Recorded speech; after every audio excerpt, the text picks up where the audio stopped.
Assalamualaikum warahmatullahi wabarakatuh.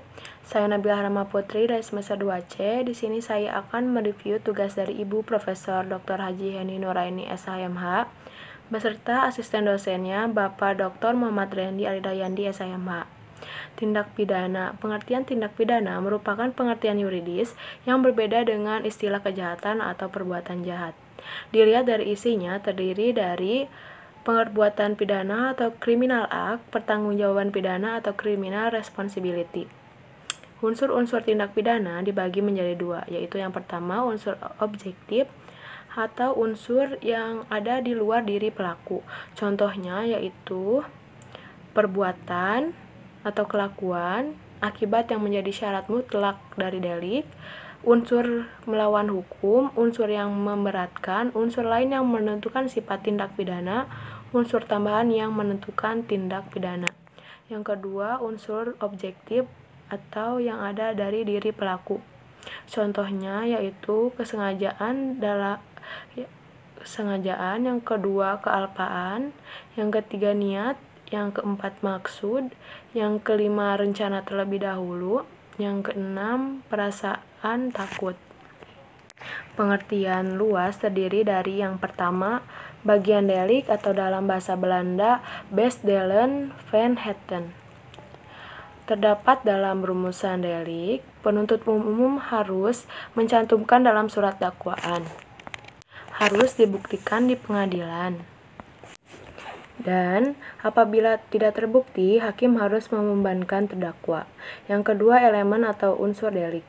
Yang pertama, tidak terdapat dalam rumusan delik. Yang kedua, hal yang dapat dipertanggungjawabkan sesuatu tindakan atau sesuatu akibat terhadap pelakunya. Terhadap akibat yang timbul dan hal dapat disalahkannya berdasarkan unsur kesengajaan atau kealpaan. Yang ketiga, harus dianggap dan diisyaratkan dalam tahap rumusan delik. Keempat, penuntut umum tidak perlu mencantumkan dalam surat dakwaan. Yang kelima, apabila hukum merasa ragu, maka harus melepaskan tertuduh dari segala tuntutan hukum. Yang ketiga, teknik atau cara merumuskan tindak pidana. Yang pertama, hanya memberikan nama yuridis atau kualifikasi tanpa menyebut unsur-unsurnya.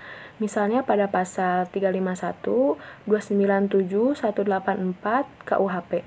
Yang kedua, hanya menentukan unsur-unsurnya tanpa memberikan kualifikasinya dan unsur-unsur serta nama yuridisnya, misalnya pada pasal 281 sampai 305 KUHP. Yang ketiga, memberikan kualifikasi dan unsur-unsur serta nama yuridisnya, misalnya pada pasal 362, 372, dan 378 KUHP.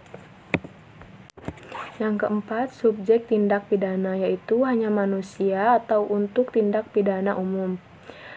Yang kedua, manusia dan korporasi atau untuk tindak pidana umum dan khusus. Yang kelima, jenis-jenis tindak pidana, yaitu menurut KUHP, kejahatan buku 2 pasal 104 sampai 488 KUHP. Yang kedua, pelanggaran buku 3 pasal 489 sampai 369 KUHP. Sekian dari saya. Wassalamualaikum warahmatullahi wabarakatuh.